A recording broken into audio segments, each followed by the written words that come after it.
Muito boa noite, meu povo, boa noite, minha gente, que bom estarmos juntos mais uma vez.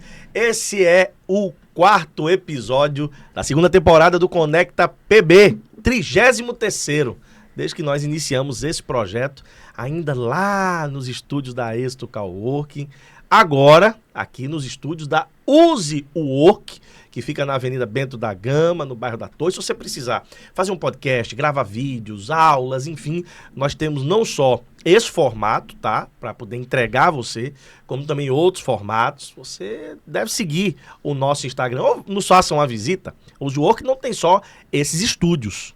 Tem também espaço para você fazer a sua reunião, fechar aquele negócio. Aqui, tá aqui pelo centro, pelo bairro da Torre. Traz para cá o seu convidado, tá bom? Você também tem empresa, não sabe, como é que eu vou fazer? Vou abrir minha empresa, preciso do endereço fiscal. Aqui a gente tem e disponibiliza também para você naquele precinho especial com pacotes que cabem no seu bolso, tá bom? Ao meu lado esquerdo, ele, o internacional Flávio Figueiredo. Seja bem-vindo, meu irmão. Como é que foi o São João? Muito bom, foi muito bom? bom. Boa noite, Paraíba. Boa noite, foi muito bom. Você fala internacional, as pessoas vão achar que eu sou lá dos States. E não é mesmo? Você trouxe esse sino de onde? É só porque, né? Então pronto. Foi o Mickey quem lhe deu de presente? É isso aí, Paraíba. Temos aqui, atenção, minha produção aí, Amandinha, atenção, Fernanda, agora... Gabriel também aí. Pega esse trecho aí que ele tá falando aqui do nosso estúdio, joga umas imagens, aproveita e joga na mídia pra... Boa. Entendeu? Pra fomentar, entendeu, Amandinha? Boa. Aproveitar. Não, aqui é bacana, bem localizado, estacionamento, tem também uma bomboniere ali na frente, né? Um cafezinho bacana, é uma estrutura muito legal no bairro da Torre, já tinha no centro, né, com a Êxito Coworking, agora Use Work também parceiro do mesmo grupo. Aqui, chegando ao bairro da Torre, aqui na capital. Você tá bem? Tranquilo? Comeu muito? Muito, muito. Chega, tá estourando aqui. Quer dizer que só foi eu que engordei agora no São João, né? Alô, Pedro Ivo! Olha quem engordou também, viu, Pedro Ivo? É isso aí, meu amigo. Tamo junto. O pessoal vai se inscrever no canal? Sim! Ó. O sininho? Tudo isso mesmo. Falhou. Assim, vamos lá, pega esse link agora, ativa o sininho, manda pra tua família, pra aquele grupo de amigos. Pega esse link agora, os inimigos não podem mandar, não? Também, quanto mais audiência, joga lá naqueles grupos, porque hoje, atenção Paraíba, hoje nós temos aqui um convidado que você já sabe, que eu tenho certeza, Paulo Neto, que vai trazer coisa boa pra nós e pra essa Paraíba. Pois é, ele é ex-vereador de João Pessoa, atual deputado estadual, já foi vice-governador da Paraíba, já foi eleito e reeleito prefeito de João Pessoa e vem para mais uma disputa eleitoral agora no mês de outubro, pretendendo manter a cadeira na Assembleia Legislativa da Paraíba. Mas será que é isso mesmo? Será que ele não está disposto para ir para outra vaga, não? Será que não aceitaria, por exemplo, uma vaga de vice-governador? Ser vice-governador de novo? Será que ele não aceita? Luciano Cartacho, seja bem-vindo, prazer tê-lo conosco. Boa noite. Boa noite, Paulo Neto, boa noite, Flávio Figueiredo, boa noite a todos que estão nos acompanhando aqui através do Conecta PB. Uma satisfação a gente estar aqui para dialogar com vocês, com todos os telespectadores, com todos que estão nos acompanhando pelas redes sociais e dizer que estamos aqui abertos para a gente fazer esse bom debate, essa boa discussão, em detrimento das questões que a gente precisa colocar em relação à Paraíba, que é fundamental. Deputado, começar com essa sua mudança de partido, o senhor vai para a disputa novamente agora, mas por um novo partido, uma nova legenda, o Republicanos. Como é que foi essa decisão? Foi uma saída tranquila do Partido dos Trabalhadores? O Partido Republicanos ele vai lhe dar mais chance de permanecer na Assembleia? O que é que levou em conta Luciano Cartacho para fazer essa mudança? Olha, Paulo, eu acredito que você pode até mudar de partido, você só não pode mudar os compromissos com o povo, né? E isso eu procuro manter desde a minha militância ainda no movimento estudantil, né? Você fez todo o histórico da minha trajetória política, entendeu, Flávio? De vereador, 4 mandatos aqui na cidade de João Pessoa, depois vice-governador do saudoso José Maranhão, mestre de obra da Paraíba, né? Onde eu aprendi muito sobre gestão, sobre equilíbrio fiscal, sobre governança pública, né? Depois eu fui eleito 2 vezes prefeito de João Pessoa, eleito a primeira vez em 2012 e reeleito no primeiro turno em 2016. Né? Então eu acredito que esses compromissos com a população de João Pessoa e de toda a Paraíba, eles estão mantidos, e a cada vez mais eu aprimoro essa relação com o povo, porque eu acredito que a vida do povo pode e deve ser melhor. E é para isso que eu estou na vida pública. Então eu acredito que a decisão foi uma decisão madura, né? Nós temos um cenário político aí pela frente, né? Nós vamos ter as eleições, eu vou disputar o mandato de reeleição, recebi o convite da direção do Republicano. No PT a gente estava vivenciando um momento, inclusive, que a federação estava recebendo muitos candidatos a deputado federal que entraram, não no PT, mas no PV e no PCdoB, né? E eu achei que o convite que foi formulado pelo Republicano foi um convite importante, porque há um reconhecimento pelo nosso trabalho, né? Entrei com essa autonomia de manter a minha trajetória política, né? Com toda a coerência do que eu venho defendendo há anos aqui, como vereador, como deputado estadual, como vice-governador e como prefeito de João Pessoa. Então eu acho que isso é importante, ter as condições de fazer mais, fazer melhor pelo povo da Paraíba. Esse é o meu objetivo. Deputado, o senhor, na época que foi vice-governador, foi vereador, foi deputado, foi prefeito a primeira vez pelo Partido dos Trabalhadores. Isso. Né? Desde a época ali, movimento estudantil, na UFPB, no curso de farmácia. O senhor sempre manteve esse lado de militante do Partido dos Trabalhadores. Teve a primeira saída para o PSD, foi candidato já para o PSD, ganhou a eleição e tal, voltou para o Partido dos Trabalhadores. Eu que acompanho a sua trajetória política já há muito tempo, desde a época de vereador, e aí eu quero fazer essa pergunta, o senhor pode até me corrigir se eu estiver equivocado. Nesse seu retorno ao PT, o senhor estava tão à vontade como na primeira vez o senhor começou uma história com outros companheiros lá atrás?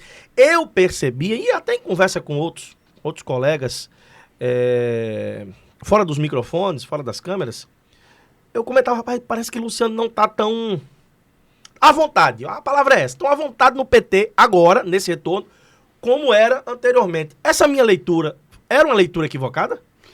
Olha, Paulo, primeiro dizer que quando eu saí do PT a primeira vez, eu tive a oportunidade de ir para o PSD, e se você pegar a minha trajetória como prefeito de João Pessoa, após a mudança de partido, né, eu avancei em tudo aquilo que eu acredito. Né? Eu fiz 3 UPAs na cidade de João Pessoa. Das 4 UPAs existentes hoje na cidade, Flávio, eu fiz 3. Eu fiz a UPA do Valentino Figueiredo, eu fiz a UPA de Cruz das Armas e fiz a UPA do Bancários. Se você pegar a política habitacional que eu implementei na cidade de João Pessoa, nós entregamos 10 mil habitações, Paulo.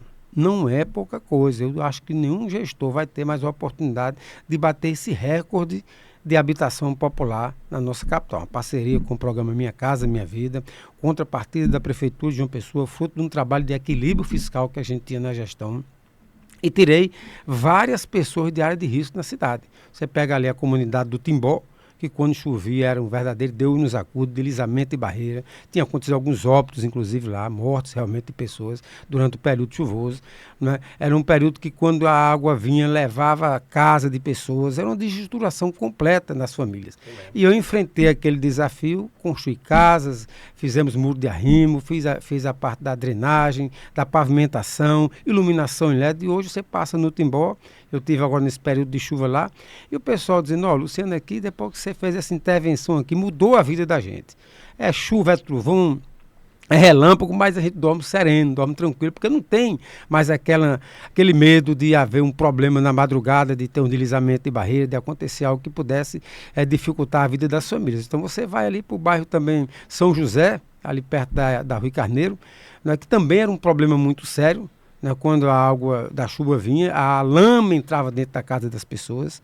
Né? A gente nota ali que quando acontecia isso, as famílias eram desalojadas, desabrigadas e tinham que levar para o ginásio das escolas municipais, paralisava inclusive as aulas.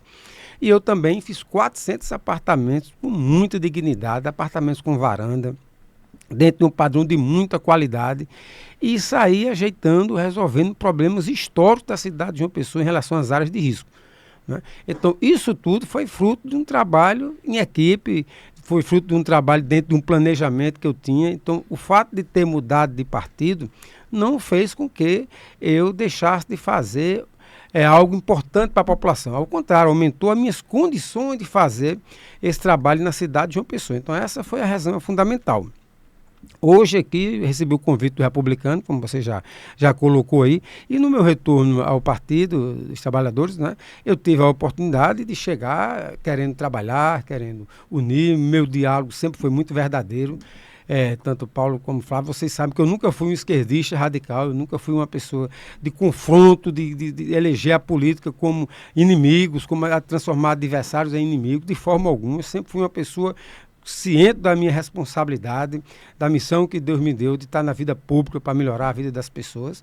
Então, isso foi o fundamental. E voltei com esse espírito, né?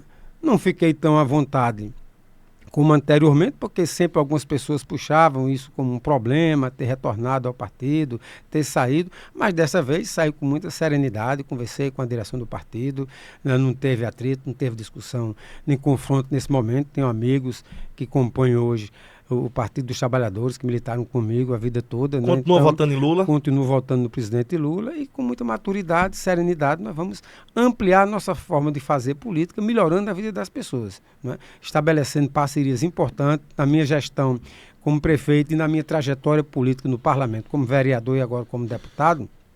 Eu sempre procurei construir consenso.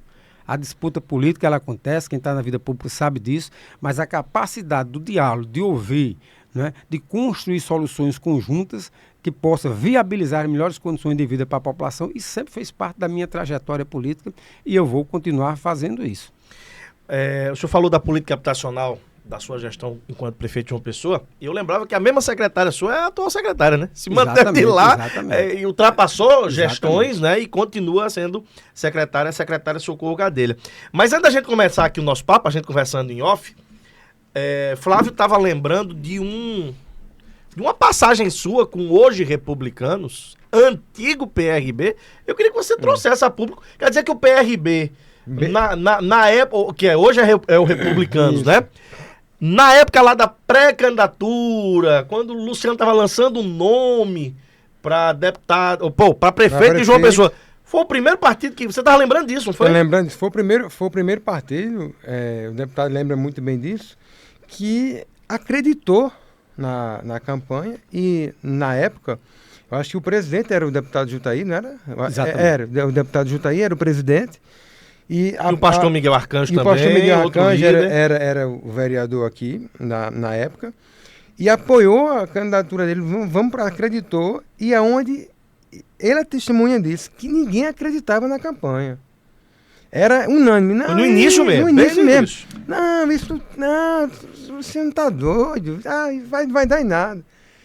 Foi lá, apoiou, e que a gente ia pra rua, só tinha Luciano, a militância dele, e a gente. Na época eu era presidente do PRB Jovem. Jovem, aqui de uma pessoa. PRB Jovem. E a gente foi pra rua. Você ainda é jovem. E foi bacana, como o Luciano estava falando aqui, que do meio pro fim, aí quando as pesquisas, foi, Luciano, começou a disputar, aí todo mundo chegou, graças a Deus por isso, mas foi uma época que a gente vê nos dias de hoje, aquela história que quem...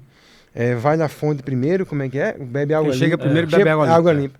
E Deus assim honrou agora a luta. Agora o tá no partido. Pois só... Você lembrando disso, só para fazer um parênteses, complementando, para você responder. Aquela foi a sua campanha mais difícil? Todas as minhas campanhas foram campanhas duras, difíceis, né? Principalmente a primeira de vereador, né, quando eu saí para disputar uma eleição onde quase ninguém acreditava que eu podia ser eleito, já na primeira disputa de vereador aqui em 1996, e fui eleito vereador, né? Das 3 vagas que o partido fez, eu fui o segundo colocado. Lembra que eram os outros 2 companheiros? Foi Ricardo Coutinho e Júlio Rafael, saudosa memória, né? Júlio ficou em terceiro, Ricardo ficou em primeiro e eu fiquei em segundo, né? Mas já foi uma grande surpresa ali. Com certeza. Né? E aí, sem dúvida alguma, a primeira eleição majoritária, né, da minha vida, como prefeito da cidade de João Pessoa. Olha os concorrentes. José Maranhão, ex-governador e senador na época, um nome já estadualizado, com muita força política na Paraíba toda. Aí você tinha também como candidato a prefeito de João Pessoa o atual prefeito, Cícero Lucena, que inclusive era senador na época, né? Já tinha governado também a cidade de João Pessoa por 2 mandatos. Quando você ganhou, em 1996, Cícero tinha Foi o primeiro mandato dele. Foi o primeiro mandato dele. Ele tinha sido governador, né? Naquele tempo, tampão ali, que Ronaldo Lima saiu para ser candidato, assumiu para Ronaldo ser candidato ao Senado em 94, ganhou em 96, depois ganhou a reeleição em 2000. Pois é, então a gente tinha aí Cícero como candidato, Maranhão como candidato, e tinha a candidata do governador Ricardo Coutinho na época, né? Estela Isabel. Ex-secretária de comunicação. Ex-secretária de comunicação. Então, tinham 3 nomes muito fortes, né? E eu vinha de uma trajetória de vereador, depois vice-governador também, por um curto período, com Maranhão, 2 anos de mandato só, né? E eleito deputado estadual recentemente, em 2010. Então, quando chegou em 2012, eu coloquei meu nome à disposição. Primeiro foi uma luta interna, uma guerra interna no partido, né? Prévias, debates, discussão, muita gente defendia que o partido não tivesse candidatura própria, que apoiasse outros nomes, e desde aquele momento eu sempre acreditei que partido que quer crescer tem que disputar a eleição majoritária. Isso. Né? Quem quer mostrar políticas públicas, quem quer mostrar capacidade de diálogo, de trabalho, de gestão, né? Precisa efetivamente ter projeto de crescimento com candidaturas majoritárias. Nós estamos vivendo um momento hoje de Copa do Mundo, né? E eu digo sempre, o time que não entra em campo não tem torcida. Né? Então, a campanha é a mesma coisa. Se o partido abdica o tempo todo de participar dos grandes debates que uma eleição majoritária, seja de governador, seja de prefeito, proporciona a um partido, não é só ganhar. Ninguém tem a obrigação de vencer todas as eleições. Mas é preciso ter maturidade e ter coragem de enfrentar o desafio. Porque a campanha é difícil, então não saia de casa. Né? E eu acreditei sempre no nosso potencial. Então, a primeira eleição de prefeito, ela passou por esse momento, né? Primeiro, convencer internamente que a gente poderia vencer as eleições. Né? Luciano Cartacho, deputado estadual, enfrentando umas feras dessas. Todas, por isso, né? Que é... gente com mais trajetória política, mais antiga na política. E eu disse, é possível vencer as eleições. Sabe por quê? Primeiro, eu tenho muita fé em Deus, eu acredito, quando a gente tem um chamamento, né? Quando Deus olha assim para você e diz, vai ser você é que vai enfrentar esse desafio. E eu acreditei muito nisso. A minha trajetória como vereador em João Pessoa, né, com 4 mandatos, me permitiu entender o que é o dia a dia da cidade, o que é os bairros de João Pessoa, quais são as prioridades do povo.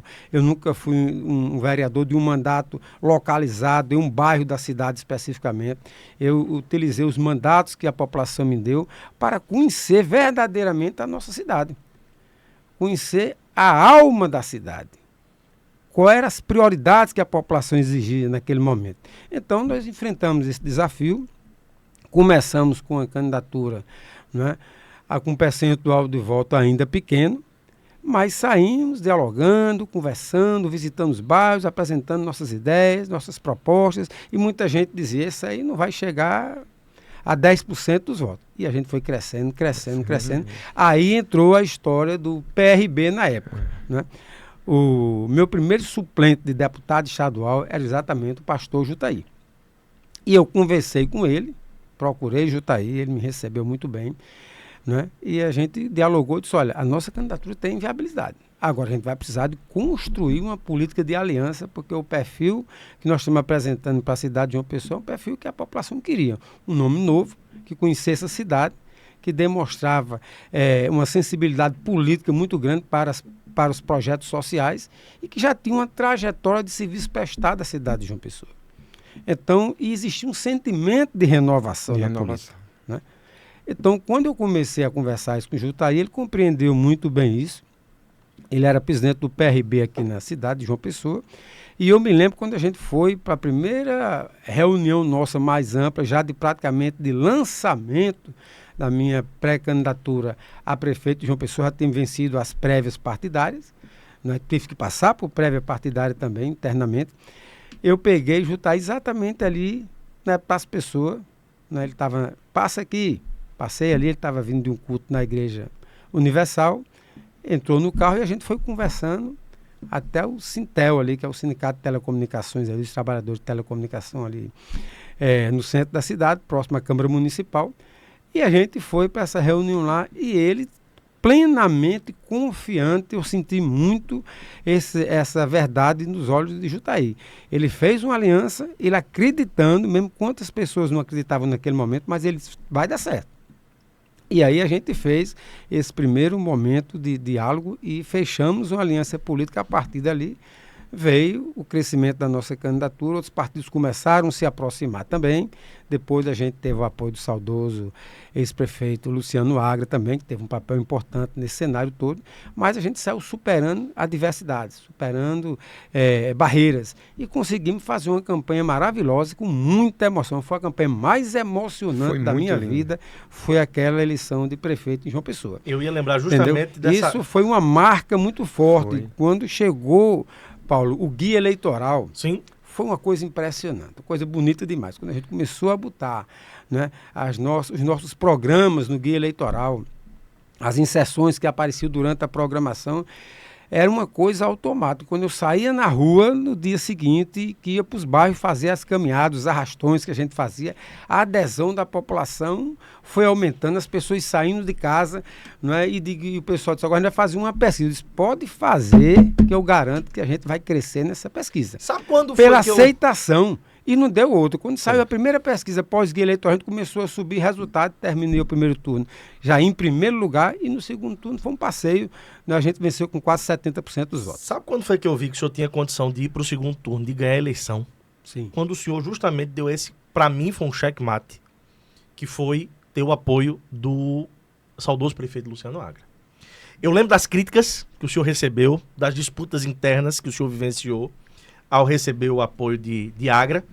Mas Agra, naquele momento, quem acompanha a política vai lembrar, Flávio, Agra era o vice de Ricardo, que com a ascensão de Ricardo para o governo do estado, Agra ficou na prefeitura, como Léo agora com Cícero, e foi preterido por Ricardo para ser o seu substituto, ser o seu candidato, que no caso aconteceu foi Estela. Naquele momento, Agra, extremamente bem avaliado, abriu mão de uma candidatura para lhe apoiar. E existia, Flávio, o sentimento na cidade de que Agra tinha sido traído por Ricardo. Ricardo vinha de 2 boas eleições de prefeito, uma de governador, mas que Agra deu continuidade à gestão, com a boa gestão, e teria sido traído por Ricardo Coutinho. Quando Agra anuncia que não é candidato, apoia Cartacho, inclusive na época indicou o vice, que foi Nonato, né? Exatamente. Foi Nonato Bandeira, que na época estava no PPS. PPS. E Cartacho enfrenta e sai vitorioso dentro do partido, né? Depois das disputas, não querendo o apoio de Agra e tal, porque fazia oposição a Agra na gestão, aqui em João Pessoa e tal. Ali eu comecei a enxergar que Luciano Cartacho poderia chegar ao segundo turno e talvez ser eleito, como de fato ele foi. Na época eu fazia o balanço geral na Rádio Correio com Rui Dantas, Alessandra Torres e Hector Monteiro. Éramos nós 4. Fazia um programa à noite, lá. Né? À noite, 6 a 6. Hector até hoje apresenta o programa lá. E a gente avaliava as pesquisas que saíam, as pesquisas consulta no Jornal Correio, a gente sempre avaliava. E era nítido esse crescimento de Cartacho. E isso que ele acabou de dizer, que a população veio e abraçou, já tinha abraçado ele de certa forma, e quando veio o Agra... O senhor acha que realmente foi um divisor de águas aquele apoio de Agra naquele momento? Olha, Paulo, eu sempre fui uma pessoa muito equilibrada, muito serena, né? Muito moderada, mas acima de tudo muito corajosa. Sim. Tá? Eu sempre tive muito coragem para enfrentar os desafios da vida.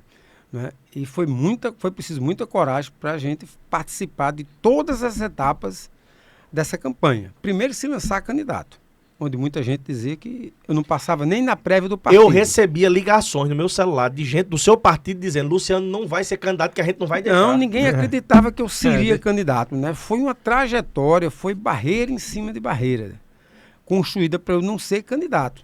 Né? Foi uma construção em que a gente deixava de fazer a política na rua, o diálogo com a população, e cuidava muito internamente. Isso era um prejuízo. A gente fazia campanha como uma espécie de quem vai dirigir no carro com freio de mão puxado. Porque tinha que estar resolvendo as questões partidárias para ter o direito de disputar uma eleição. E nós enfrentamos tudo isso, vencemos as prévias internas e coloquei meu nome à disposição. Quando a gente chegou no segundo momento, que foi exatamente construir uma aliança com o prefeito Luciano Agra, o que é que nós pensamos? Eu conversei muito com o Agra sobre isso, né? E a gente dizia, se tem alguma divergência, a gente coloca um ponto final aqui, né? Ele me chamava de Luque, né? Ele dizia, Luque, para mim não tem mais divergência. E o Agra da minha parte também, Luciano. Não tem nenhuma divergência. Vamos ver o que é que a gente pode fazer juntos. Você tem uma gestão bem avaliada, você tem uma gestão que está cuidando das pessoas, da cidade. Eu quero manter isso e fazer mais, né? Fazer mais, fazer melhor, porque eu acho que quem for me substituir futuramente tem que ter essa mesma visão de manter o que está bom e fazer mais. Porque a gente não pode entrar num comodismo de gestão. Achar que as coisas são resolvidas porque já chegou no patamar, a população sempre vai cobrar cada vez mais. E ele entendeu profundamente isso. Então, nós fizemos uma aliança ali. A partir daquele momento, as pessoas começaram a enxergar, né, que havia uma viabilidade nesse período. Mas eu digo a você que também não foi automático com a aliança, né? A gente fez a aliança e tivemos, como você colocou aqui, Paulo, de começar a conversar. Algumas pessoas não aceitavam, né? E demorou um pouquinho a gente engrenar a campanha, a pré-campanha, o crescimento das pesquisas acontecerem, né? E algumas pessoas, rapaz, será que deu certo? Tá vendo? Eu acho que era melhor o PT na oposição. E o que é que aconteceu? Com maturidade, com equilíbrio, com paciência, que é outra coisa fundamental na política, nós continuamos o nosso trabalho. Aí, como eu já falei aqui, quando chegou a propaganda eleitoral, que eu botei a cara na televisão, contando a minha história de vida, a história da minha família, a nossa aliança política firmada, né? Fizemos, tinha um quadro que era Luciano, voto em Luciano. Era isso, né? Que eu ia lembrar aqui. A gente batia papo sobre gestão, mostrando que aquela aliança ela era para valer, era uma aliança verdadeira. Aí não deu outra, né? A população assimilou de tal maneira que a gente deu um crescimento muito grande na pesquisa, repito, após a entrada no ar da nossa propaganda eleitoral, e aí foi só consolidar. Não dava para vencer no primeiro turno, a gente nunca acreditou nisso, né? Eu sou muito pé no chão nessas questões todas, mas eu acreditei e deu certo. Eu digo, nós não vamos vencer no primeiro turno não, mas nós vamos deixar claro no primeiro turno que o povo quer o meu nome como prefeito da cidade. Eu anotei aqui, quando o senhor estava falando, eu gosto muito de... Que pena que hoje os guias eleitorais não são como os de antigamente. Pois é. Era uma novelinha, né? Que a população acompanhava todo dia. Tinha um jingle, e eu acompanho isso, e eu lembro disso muito bem. Anotei aqui enquanto o senhor estava falando. Um dos jingles da campanha, que era justamente nesse momento que mostrava esse bate-bola de vocês, sentado, conversando, em pé, que dizia, Luciano, vota em Luciano, com 2 Lucianos só vai melhorar. Exatamente. Não era isso? Pronto. Cara, isso pegou de uma maneira... E aí o mesmo L, era o L de Lula, que também apoiou. Enfim, foi uma campanha que deu tudo certo ali. Era realmente para Luciano. Cartacho dessa vez ser o prefeito. Era uma campanha que alguns diziam que tinha tudo para dar errado. E a gente construindo de uma maneira assim, muito verdadeira, que acabou dando tudo certo. Empolgou até a parte do PT, que era contra lá do início. Depois veio quase todo mundo. Não veio todo mundo, né, mas veio quase todo mundo. Verdade. Né? Agora, deputado, vamos falar um pouco mais da... Mas antes, para provar, para colaborar com o que eu falei, que não é mentira, eu encontrei uma fotinha aqui, ó. Que foto é essa? É da época. Mas isso aqui é Lucélio, olha, né? O nome aí da juventude aí na frente. Não, tá vendo ele de verde aí, não? Você ou é Lucélio? Deixa eu olhar direitinho, né? Calma, peraí. Não, pô. Eu conheço os dois, é Lucélio, pô. Tem que abrir aqui. Cadê? Aí a foto. A foto tá aqui, deputado, ó. É Lucélio. Eu conheço os dois. Mas é Lucélio. Mas tá provando que a gente tem mais. Minha esposa tá procurando aqui. Sua esposa ali. Bem novinha, gente. Rapaz, bem novinha, bem maguinha. Rapaz, tempo bom, né? Ela tá procurando nós aqui, tá no Facebook. Da época que Luciano aparecia em 2 cantos ao mesmo tempo. Olha aí, PRB, como é que fez referência aí? PRB jovem. PRB jovem, era o presidente aí. Que é o 10, ó. Quem não? É a mesma coisa. Mesma coisa. Quem não conhece Luciano e Lucélio como eu e outras pessoas daí, eu bati o olho, eu vi logo, não, mas isso aqui é Lucélio. Mas tem gente que não sabia. Quando via Luciano tava num canto fazendo campanha e Lucélio tava em outro, mas era Luciano que tava fazendo campanha. Vai dizer que não é? Mas, deputado, logo no início, na primeira pergunta, quando eu tava ali apresentando, falei, né? O seu nome tá posto, tá colocado para essa reeleição a deputado estadual. Antes de até fazer essa pergunta que eu ia fazer, lembrei agora de uma outra. Puxar uma pergunta que eu fiz ao deputado Jutaí há cerca de 3, 4 semanas, estava aqui sentado nesse mesmo lugar, e eu falando da expectativa de eleição para a Assembleia do partido. Ele afirmou que, para ele, o partido se manter como a maior bancada da Assembleia, elegendo de 9 a 10 deputados, mas citou também que, pela análise de outros integrantes do partido, como o próprio presidente Adriano Galdino, esse número pode até ser maior, passar de 11 parlamentares. O senhor acha que é mais ou menos por aí? O partido permanece com a maior bancada? Eu acredito que o Republicano é um partido grande, é um partido forte, uma bancada grande já na Assembleia agora. Tem 3 deputados federais, né? Agora disputa a condição de fazer um senador, Hugo Mota, pelo Republicano, né? E é um partido que pensa nessa eleição em crescer. Então, eu faço uma avaliação de 10 deputados estaduais. Claro que pode surpreender um pouco mais, né? Mas é uma bancada gigantesca. Você pensar que tem 36 deputados e o partido chegar a 10, né? Quase um terço, né? Ou seja, é um percentual gigantesco. Eu acho que o partido vai chegar nesse patamar, porque tem lideranças espalhadas em todas as regiões do estado, né? A ideia é fazer, pelo menos, manter os 3 federais, mas com uma perspectiva, vai lutar, vai batalhar para chegar a 4 deputados federais. Não é uma tarefa fácil, mas é possível, né, pelo crescimento do partido.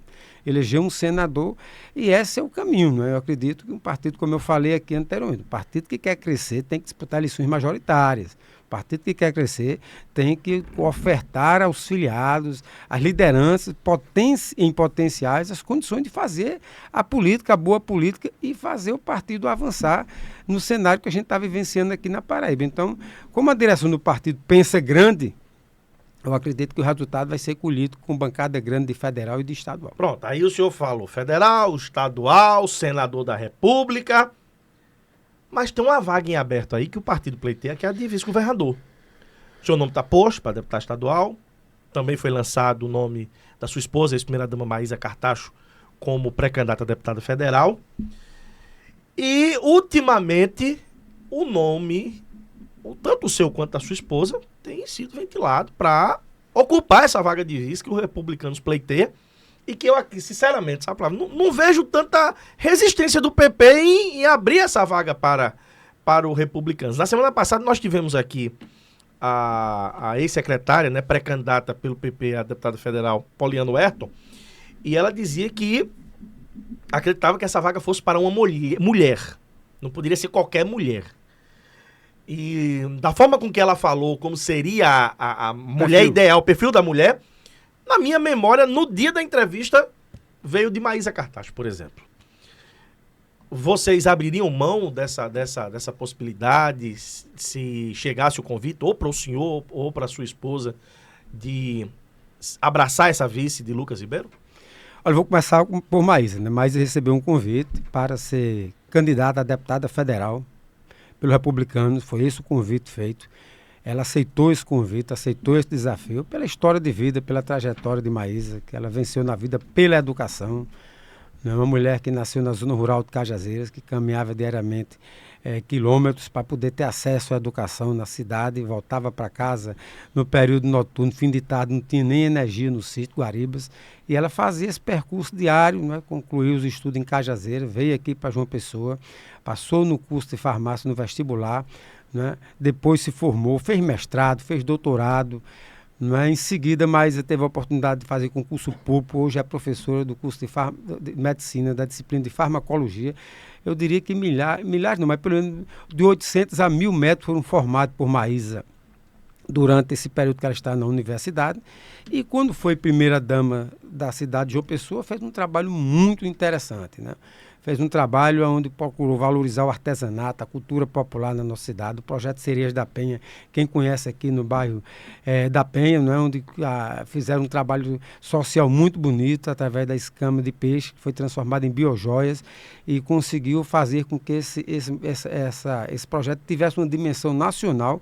Eu lembro que até recentemente o saudoso Papa Francisco recebeu das mãos da ministra Margarete Menezes, ministra da Cultura, um colar de escama de peixe feito pelas Cerejas da Penha aqui, para você ver a dimensão que esse trabalho tomou. Nós fez um trabalho também muito importante na geração de emprego e renda para as mulheres em situação de vulnerabilidade social. Teve um trabalho também importante com o projeto Chá Solidário, que acontecia que tinha 2 focos. O primeiro, a revitalização do Centro Histórico, acontecia no Pavilhão de Chá, no Hotel Globo, ocupação do Centro Histórico, né? E também com a valorização e o fortalecimento das instituições de caridade aqui na cidade de João Pessoa, que as doações que eram feitas nesse chá, mas selecionava diversas instituições, Hospital Padre Zé, São Vicente de Paulo, e tantas outras instituições de caridade aqui na cidade. Então criou-se esse vínculo muito forte e ela fez um trabalho com muita maturidade, um trabalho até discreto para a dimensão que ela tomou como primeira-dama da Prefeitura Municipal de João Pessoa, e hoje é um nome que está colocado pelo partido para deputado federal, Paulo, porque nós temos 12 deputados federais, todos homens em Brasília. E Maís é uma pessoa corajosa, né, que está colocando o nome à disposição, que vai caber ao eleitorado paraibano fazer essa leitura, essa avaliação, mas nós estamos confiantes de que o convite feito foi importante, foi aceito, e estamos nessa luta, nessa batalha, como eu já disse anteriormente aqui, não tem nada fácil, nem na vida nem na política para a gente, mas a coragem de enfrentar o desafio nós estamos tendo. E em relação a outra questão que você coloca, o seu nome, né, em relação ao meu nome, então, assim, o nome Maísa foi lembrado pelo presidente Adriano Galdino, né, nos deixou feliz, satisfeito com essa lembrança, mas o projeto que está apresentado nesse momento para Maísa é exatamente o projeto de disputar uma vaga na Câmara Federal pelos republicanos. Em relação ao meu nome, né, eu também, quando recebi o convite, foi para que eu pudesse ser candidato à reeleição como deputado estadual.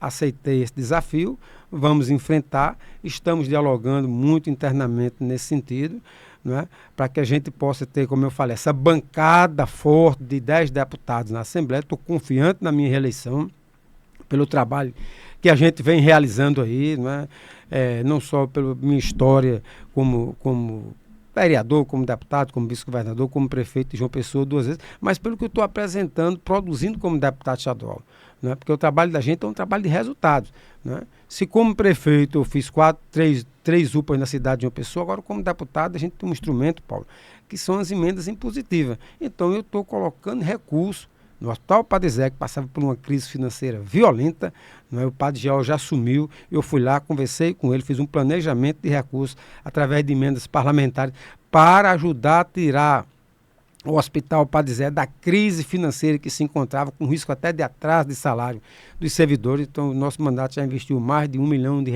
no Hospital Padre Zé. A mesma coisa o Hospital Laureano, tanto aqui em João Pessoa, onde a gente também colocou recursos. Se você chegar hoje, um paciente chegar, que está me escutando, me vendo aqui agora, e puder ter informações sobre o Hospital Laureano aqui em João Pessoa, quando chegar no hospital, que chegar no setor de urgência e emergência, você vai ver que houve uma transformação, né? A gente conseguiu colocar recurso lá e foi feita uma grande reforma, né, dando as condições das pessoas que chegam nesse setor ser atendido com conforto, de forma humanizada. Então a gente valorizou os servidores, valorizou os médicos, os profissionais de saúde do hospital, fazendo esse investimento todo lá, e principalmente as pessoas que precisam de um atendimento do Hospital Laureano. Então, tem recurso de Luciano Cartacho lá como deputado estadual. Assim vale também para o Hospital São Vicente de Paulo, aqui também pertinho da gente, em Santa Rita, a maternidade Flávio Ribeiro Coutinho, que essa semana completou 50 anos de existência em relação a um trabalho que é feito pelas irmãs, umas freiras, que fazem um trabalho social belíssimo lá. O nosso mandato também tem recurso colocado lá para que haja esse atendimento de qualidade às mulheres da maternidade Flávio Ribeiro Coutinho. Então, o nosso mandato tem essa capacidade de apresentar projeto, apresentar resultado, fazer os investimentos certos para melhorar a vida da população. Então, diante desse cenário, né, eu estou naturalmente disputando a minha reeleição como deputado estadual. Essa discussão sobre vice, o partido, sem dúvida alguma, vai abrir na hora oportuna, Paulo. Eu digo sempre, como eu fui gestor, eu tive 2 vice-prefeitos. E também eu tive a oportunidade de ser vice-governador com o Zé Maranhão. Então eu sei como é que funcionam essas coisas, né? Eu sei como é o limite de um papel de um vice, seja vice-governador ou seja vice-prefeito, e sei também qual é o papel do gestor principal, no caso o prefeito, né? Então essa relação ela tem que ter um certo grau de harmonia, tem que ter um bom diálogo, tem que, sem dúvida alguma, ser importante para uma composição política, tem que ser algo que necessariamente passe pela discussão dos partidos que compõem a base de sustentação, no caso agora do governador Lucas Ribeiro, todos os partidos, e Lucas tem sido muito objetivo, verdadeiro e sereno nessa questão, de que vai consultar todos os partidos, e também tem que ter o aval do governador, né? Eu acho que o governador ele tem um peso também, escuta todo mundo, mas a palavra dele também vai ter um peso importante, né? Porque tem que ter um certo conforto também do governador na escolha do vice. Eu digo isso porque quando eu fui candidato a prefeito, né, as 2 vezes, a gente entendeu e construiu isso na base desse diálogo, desse entendimento, e tive relações boas com os 2 vice-prefeitos que eu tive, né? Nonato no primeiro mandato e Manuel Júnior de saudosa memória no segundo mandato. Quando eu fui vice de Maranhão também, a gente tinha uma relação harmoniosa, né? Eu sabia exatamente qual era o meu limite naquela composição política, né? Depois, quando a gente assumiu o governo, 2 anos depois, um mandato curto, mas foi importante, porque eu compreendi o que é a gestão pública, o que é a governança, o que é equilíbrio fiscal, o que é políticas públicas na saúde, na educação, o que é uma máquina administrativa para você dar conta, não é? Com a estrutura que tem gigantesca hoje no estado da Paraíba, e procurei ser uma pessoa que não criasse problema para o governador, mas também tivesse a oportunidade de opinar, de debater, de sugerir, não é? E de ser ouvido acima de tudo, não é? Eu acho que isso tudo é uma construção que, sem dúvida alguma, está sendo bem conduzida por Lucas e pelos partidos, e eu acredito que, passado agora o período de São João, esse diálogo vai aprofundar, até porque a gente tem um prazo aí do dia 5 de agosto, que é o prazo das convenções partidárias. Então, até lá, tem que estar a chapa pronta. Então, eu acredito que o mês de julho seja o mês oportuno para fazer esse debate, essa construção. Deputado, quando o senhor foi prefeito por 8 anos, o senhor deixou um legado de obras e ações na cidade de João Pessoa, isso é indiscutível, né? Quando se fala, por exemplo, no Parque da Lagoa, vai se lembrar da gestão Luciano Cartacho. Revitalização ali da Beira-Rio, a melhoria, né, de todo aquele trânsito da Beira-Rio, vai se lembrar de Luciano Cartacho. Vista Alegre, vai se lembrar de Luciano Cartacho. Para as pessoas. O Largo de Tambaú ali. O Largo da Gamileira também. O Largo de Tambaú. O Largo de Tambaú, principalmente o Largo de Tambaú, que o senhor fez toda aquela intervenção. 10.000 habitações, né? Habitações, as 3 UPAs, que o senhor já citou algumas vezes aqui no Parque programa. da Bica. Enfim. E na reta final da sua gestão, houve um momento de grande instabilidade no mundo, que foi a pandemia da Covid-19. Nós tínhamos uma eleição, o senhor na reta final, último ano de mandato, e João Pessoa hoje passa por um problema sério, que começou, eu me recordo que começou um pouquinho naquele segundo semestre, que eram as pessoas perdendo os empregos por conta do lockdown e tendo que ir para as ruas para ganhar o seu sustento, o pão de cada dia, que a questão dos ambulantes. Até então, João Pessoa já estava meio que pacífico, né? Os ambulantes nos seus espaços, ali dignos, nos restaurantes, nos shoppings populares, enfim. E aí, naquele segundo semestre, agosto para setembro ali, alguns começaram a voltar, a retornar. Cícero ganha a eleição, esse problema vai tomando uma proporção gigantesca, até que hoje existe meio que uma guerra na cidade de João Pessoa.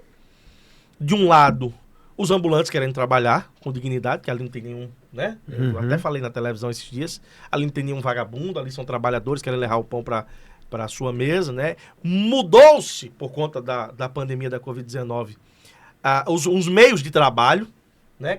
Quem ouvia falar naquela época em home office? Hoje muita gente trabalha de home office. Né? Muita gente perdeu o emprego, teve que entregar Uber, teve que ir para informalidade porque não conseguiu voltar ao mercado de trabalho. Enfim, uma série de circunstâncias. E aí, de um lado, está os trabalhadores formais, do outro lado, o Ministério Público, a Prefeitura tentando resolver esse problema que a cada dia só aumenta. Se a gente for para o centro, a gente vê as calçadas ocupadas, até mesmo, em alguns momentos, esses ambulantes disputando espaço com os carros nas ruas.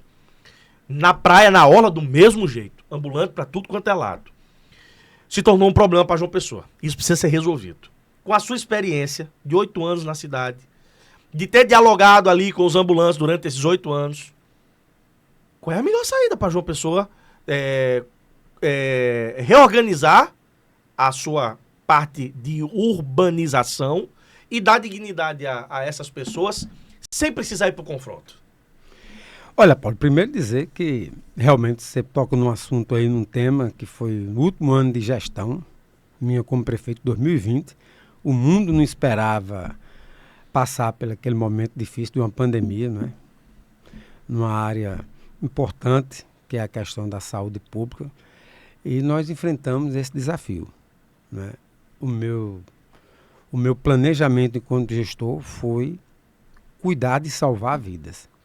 Então você pode ter certeza que foi o momento mais difícil da nossa gestão, da minha vida pública, né? Enfrentar um desafio como esse, e nós fizemos a nossa parte. Não deixamos o sistema de saúde da prefeitura colapsar. Em nenhum momento faltou leito de UTI para as pessoas que precisavam. Nós fizemos um trabalho que envolveu não só a Secretaria de Saúde, né, mas a gente envolveu a administração como um todo nesse processo. Tomei medidas duras, tomei medidas difíceis, mas quando eu olho para trás eu imagino o seguinte: olha, se Deus me colocou na condição de prefeito de João Pessoa naquele momento, o meu compromisso era com a vida. Eu tinha que tomar as medidas, era um ano eleitoral, para mim pouco importava, eu cuidei de focar em salvar vidas. E hoje eu olho para trás e eu vejo que muitos problemas já foram resolvidos, né? Muita gente perdeu emprego, muita gente teve dificuldade financeira, lamentavelmente, e isso me deixava muito, vamos dizer assim, preocupado com essa situação. Mas a única coisa que não pode voltar é a vida de quem perdeu. Então eu mesmo perdi vários amigos, né, durante a pandemia, e as famílias que perderam um familiar, essas sabem a importância do trabalho que a gente fez para salvar vidas na cidade de João Pessoa, né? Então, as coisas depois começam a se organizar novamente. Claro que com dificuldade para as pessoas. Não estou dizendo aqui que não ficou sequelas sociais. Ficou. Mas é preciso ter a clareza de que a vida é o mais importante bem que um ser humano tem. É uma dádiva de Deus. Então, a gente não pode brincar com a vida de ninguém. Então nós fizemos o nosso trabalho com esse foco na gestão, na saúde, e saímos bem nesse processo todo. A cidade de João Pessoa nunca teve colapso do sistema de saúde. Quando eu vi aquelas imagens, né, uma vez eu vi Nova York com aquele, vamos dizer assim, engarrafamento de ambulância na frente do hospital. Aí eu olhava para Manaus, olhava para Fortaleza, olhava para outras cidades, né, que nacionalmente era divulgado como problemas de saúde, e eu olhava para João Pessoa, a gente trabalhando 24 horas por dia. Tinha reunião que eu acabava 3h30 da manhã, e no outro dia eu tinha que estar de pé às 6 horas para tomar já novas medidas baseadas no boletim que a gente recebia diário de como é que estava as vagas de UTI na cidade de João Pessoa, atendendo uma demanda muito além da nossa capital. Então nós superamos esse desafio, né? Então agora, o que eu posso dizer em relação a essa questão dos ambulantes: João Pessoa está vivenciando alguns problemas. Por exemplo, a questão do lixo, né? A gente anda na cidade, está tendo um problema seríssimo a esse respeito, que é um problema de saúde pública primeiro. É um problema que precisa ser resolvido, porque a cidade do Porto de João Pessoa, as pessoas falam, não, é ruim para o turismo, é ruim para o turismo, mas é pior para quem vive aqui. Para quem mora na cidade, você passar num bairro como eu passei hoje, pela manhã, e ver o mato dando na cintura, em algumas calçadas de João Pessoa, o mato não está 2 palmos para cima não, está dando na cintura. Em algumas calçadas as pessoas não podem transitar em função de que tem algumas áreas específicas que tem o mato subindo, né? O lixo, quando fica exposto na cidade, que vem, a Ilu não passa para recolher, aquele lixo é espalhado e vai bater nas galerias. Vai bater nas galerias. A gente só sente isso quando chega a chuva. Porque a galeria está lá escondida, vai entrando lixo, vai entrando mato, vai entrando sujeira, entope as galerias. Quando a chuva chega, a água sobe e fica no cenário que a gente está vendo aí, da água entrando na casa das pessoas pela janela, meu amigo. Não é pela porta, não, pela janela, em alguns casos. Então, é um cenário que precisa ser resolvido, e você coloca também essa questão do comércio informal. O que é que eu acredito que é preciso? Duas coisas. Uma é um planejamento, um diálogo com os comerciantes informais, um pacto. Olha, o que é que pode e o que não pode. Qual é o limite disso? Então tem que ter essa clareza. Segundo, é que mesmo tendo esse acordo, é preciso ter um monitoramento, um acompanhamento permanente, porque aqui e acolá alguém vai desrespeitar isso.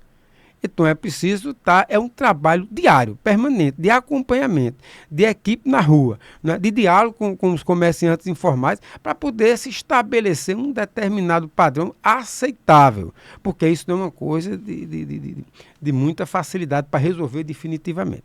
A outra questão que precisa é espaços para essas pessoas em shoppings populares.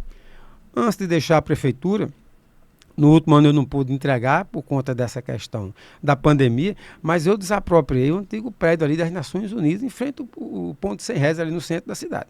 Desapropriei, paguei, a prefeitura pagou pela desapropriação, apresentamos o projeto e deixamos para ser construída. O problema é que já se passaram 5 anos da atual gestão, né, e sequer concluir essa obra, que era uma coisa simples. Qual era a ideia? Moradia na parte de cima, como eu fiz no Vila Senhoá, e na parte de baixo você tinha ali um shopping popular. E assim poderia ter sido pensado em outras áreas da cidade para se estabelecer um certo padrão nesse processo que pudesse valorizar quem precisa trabalhar, quem precisa do seu salário, quem precisa sustentar a sua família, mas ao mesmo tempo garantir às pessoas o direito de ir e vir nas calçadas do nosso centro histórico, principalmente. Então eu acho que esse é um caminho bom. Agora, não é uma tarefa fácil, né? Principalmente quando você encontra um cenário como a gente encontrou de uma pandemia pela frente. Mas eu acredito que tendo esse diálogo, tendo essa capacidade de gestão e tendo a entrega de alternativas, como eu estou falando aí do espaço lá do antigo... da antiga Nações Unidas ali no centro da cidade, as coisas podem andar melhor por esse caminho. E, Paulo Neto, pegando o gancho que o deputado está falando, eu andando aqui no centro da cidade, a gente vê, deputado, que existe muitos prédios abandonados, sucateados, que eu sei que existe toda aquela lei que não pode... patrimônio histórico, né? Tudo bem, mas manter-se à frente e atrás fazia um monte de galeria, fazia... isso que o senhor está falando, e tirava essa galera e colocava lá, não sei, eu posso estar falando besteira, mas iria até mesmo trazer aquela muvuca que antigamente tinha no centro. O centro está na UTI, a gente está falando aqui de Covid, o centro de João Pessoa está na UTI. Então, fazendo eu não sei se existe, se pode fazer um negócio desse, porque o que vocês estão comentando aí, que a gente vê, realmente tem muitos ambulantes, mas... se esses ambulantes que já estão ali no centro, se pega ele, menino, tu vai ali para aquele casarão que está abandonado, daqui a um ano a gente vai dar um tapa aqui na frente, não vamos derrubar porque o INFAEF não pode, mas daqui para trás eu posso fazer, menino? Flávio, deixa eu te dar um exemplo aqui. Eu acredito que a política para o centro histórico hoje é limpeza, iluminação, segurança e habitação. Por quê? Porque a gente precisa ocupar o centro histórico. E o centro histórico, a nossa visão é que ele precisa ser transformado num bairro-centro, ou num centro-bairro. As pessoas precisam morar no centro histórico para poder ter um público consumidor permanentemente ali, que gere o quê? Consumo, que gere, fortaleça a economia, que gere pessoas circulando pelo próprio centro da cidade, que saíram de lá. Então você tem um esvaziamento. Essa semana eu fui para a inauguração da nova sede da OAB. Bacana, gigantesco, lá no Altiplano. Né? ótimo, mas deixou um vácuo muito grande, né, no centro histórico. Né? Se você pega outros órgãos, a Procuradoria da Prefeitura de João Pessoa, saiu lá do Paço Municipal, está na Paço Pessoa. Então, essa migração de órgãos que estão no centro da cidade, a Assembleia estava com esse debate, o presidente Adriano Galdino entendeu, em boa hora, que não dá para sair daqui, não dá para tirar o plenário daqui, para não causar esse esvaziamento. A gente está vendo o Banco do Brasil saindo de lá, a gente está vendo outros órgãos importantes, que aglomera pessoas, que presta serviço, que as pessoas vão no centro da cidade com esse objetivo. Então, a gente tem comércio, Paulo, em toda a cidade de João Pessoa. Se for para a Orla, tem shopping, tem tudo na Orla. Você vai para Mangabeira, é uma cidade que a Josefa Taveira e as principais avenidas comércio permanentemente. Cruz das Armas, pertinho aqui do centro, o que é que tem lá? Muito comércio, os bairros ficarem independentes, em relação à questão econômica, em relação ao comércio e à prestação de serviços. Peça com shopping, peça do mesmo com shopping. Jeito. E o que está segurando hoje o centro da cidade, você tem ali um shopping Tambiá, né, que ainda mantém uma procura maior naquele sentido, mas quando você olha a 1817, que é a avenida ali, que ainda tem um comércio mais ativo, vamos dizer assim, mas quando você vai para a Cidade Baixa, propriamente dito, Varadouro ali, né, é uma loucura. Cometeram um equívoco em fechar o terminal de integração do Varadouro, porque o cidadão com acesso pagando uma passagem, tendo 2 ônibus, né, para pegar com uma única passagem, ele descia até o Varadouro, você passa lá um deserto completo. Os shoppings populares não estão funcionando, então, lamentavelmente, é essa a realidade do centro. Quando eu fui gestor aqui, Paulo, eu fiz um projeto de habitação muito interessante, que foi a Vila Senhoá. Sim, eu lembro. Exatamente ali na descida para a CBTU. Estava lá na inauguração. Era uma área degradada, já completamente desabitada, e a gente resgatou, fazendo moradia, 17 apartamentos dentro de um padrão de muita qualidade. Embaixo nós fizemos lojas comerciais. Então, aquele modelo, ele precisa ser replicado para o centro histórico todo. Né? Eu estou convencido que a gente tem que transformar o centro histórico num centro-bairro, levando a habitação, desapropriação de vários prédios ali, que não tem herdeiros que não estão mais nem vivos, que já deve IPTU, a prefeitura, em conta de contas, desapropriar muito daquele ali, e onde puder fazer um prédio, uma casa, um casarão abandonado, pode fazer 10 apartamentos, vamos fazer 10 apartamentos. No outro pode fazer 2, vamos fazer 2. Não é obrigado a ser um projeto de um condomínio habitacional, como se faz nos bairros de João Pessoa, como eu fiz com 400 apartamentos, com 1.200 apartamentos. Não, ali onde tiver uma casa abandonada, vamos tentar transformar em habitação, porque aí você começa a ir levar a pessoa para morar onde? No local que tem saneamento, que tem asfalto, que tem iluminação, que tem ônibus na porta, que tem segurança. Então, é isso que vai ser necessário ser feito. Né? O governo do estado está com um projeto muito bacana, que é em relação ao ICMS cultural, que está aí revitalizando a empresa que deve o imposto sobre mercadoria, circulação de mercadoria e serviço, o ICMS. O ICMS cultural passa a deixar de pagar o Estado, se ele deve 500 mil ao Estado, dando um exemplo aqui, ao invés dele pagar aquele imposto para o Estado, ele mesmo, com aquele recurso, ele faz uma parceria com as igrejas, por exemplo, e ele revitaliza aquela igreja até aquele valor. Então, a gente já está vendo aí a Catedral Nossa Senhora das Neves, revitalizada. Quem passa ali na Avenida Trincheiras, ali, com a João Machado, a Igreja Nossa Senhora de Lourdes, que eu morei muito tempo ali, nas Trincheiras, está belíssimo. Fui para uma missa lá essa semana. Então quer dizer que a Igreja de Lourdes também foi ali a Igreja parceria. De Lourdes, o ICMS cultural. A Igreja de Lourdes e tantos outros equipamentos importantes que estão sendo revitalizados no centro da cidade, fruto dessa parceria, porque anda mais rápido. A empresa deve o imposto ao governo do Estado, tem as regras lá, tem os editais que o governo do Estado, através da Secretaria de Cultura, lança, e o cidadão que tem aquele crédito com o governo do Estado vai lá e faz aquela transformação que é exatamente a ocupação do centro histórico está precisando. Então, eu estou dando exemplo também de habitação. Se a gente conseguir fazer isso, é um trabalho que vai dar resultado. Então, sem dúvida alguma, o caminho do centro histórico é a ocupação com moradia. Deputado, a gente está partindo para a reta final da nosso papo. Isso aqui não é entrevista, não, é um bate-papo. É um bate-papo.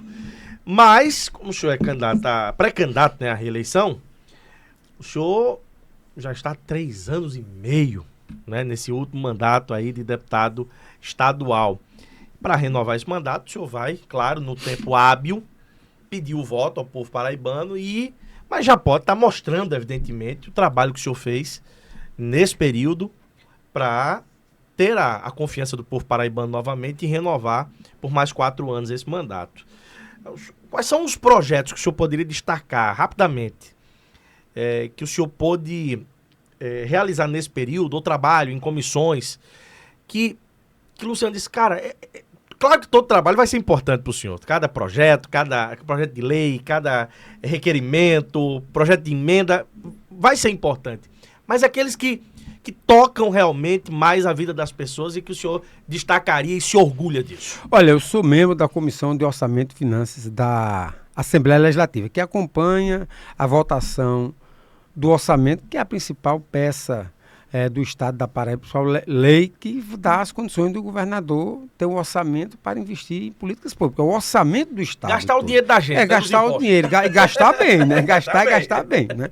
Então, Paulo, eu digo a vocês sem medo de errar, né? Que o nosso trabalho, por exemplo, em relação à Comissão de Orçamento e Finanças, no sentido de que a gente possa priorizar os investimentos feitos pela própria Casa Legislativa em relação às emendas parlamentares. Vou dar um exemplo aqui concreto. Eu cheguei na questão ambiental e eu percebi que existe uma instituição, uma organização não governamental chamada Guajiru, que preserva a nossa orla, a limpeza da orla, o nosso meio ambiente, e que tem um trabalho de proteção das tartarugas marinhas. Então, eu já fui gestor, como deputado estadual, eu digo, eu vou fazer com que esse recurso chegue na ponta para viabilizar a preservação do nosso meio ambiente. Fui lá, conversei com a ONG, eles nunca tinham recebido uma emenda parlamentar. O nosso mandato, o nosso gabinete chega perto, leva assessoria jurídica, acompanha de perto, dar as condições para que isso seja feito de maneira transparente e que seja efetivado recurso para essa instituição. Resultado, a gente está há 3 anos já que a gente coloca recurso lá e estamos vendo esse trabalho prosperar. É algo que existia de forma muito ainda acanhada em função das dificuldades financeiras, e nós chegamos perto e dissemos assim, agora pode contar com esse recurso anualmente, porque vocês vão ter a condição de fazer um trabalho de preservação da nossa orla. Então isso está acontecendo fruto desse diálogo, do resultado objetivo do nosso mandato para preservar o nosso meio ambiente e proteger as nossas tartarugas marinhas. Está virando, inclusive, ponto turístico quando acontece a desova das tartarugas, né? Acontece a ONG, ela anuncia isso. E vai a população. Estou esperando o anúncio para levar minha filha, inclusive, para ver. Todo mês praticamente tem. Isso é uma coisa linda, maravilhosa. Já fui diversas vezes lá e realmente é uma coisa bacana. A ONG eu acho que tem uma atuação mais de 20 anos já, né, exatamente. Aí você pega na questão ambiental, você vai para a questão, como eu falei aqui, da saúde pública, né? Como eu falei, procurei os hospitais e maternidade, né? E fui lá dialogar com cada uma dessas instituições para dizer, de que forma a gente pode colocar recursos para melhorar o atendimento de maneira mais humanizada à população que procura, principalmente os hospitais filantrópicos. O hospital filantrópico ele nem é público nem é privado.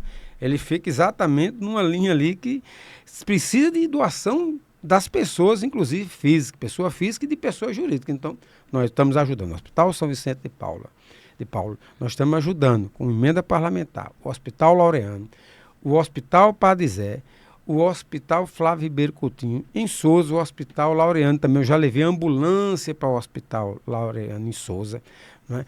Em Souza eu já coloquei 3 milhões de reais, Paulo, para a saúde da nossa cidade, né? Lá eu nasci em Souza, então procurei o prefeito, qual é a prioridade? Ele, saúde, então vamos aqui trabalhar conjuntamente, né? Coloquei recursos para que a gente possa ter lá em Souza um CDI, um centro de diagnóstico por imagem, para não que tem, Souza? Não no padrão que a gente quer, não tem. Dentro de um padrão que as pessoas não precisem vir a João Pessoa a todo momento para fazer, né,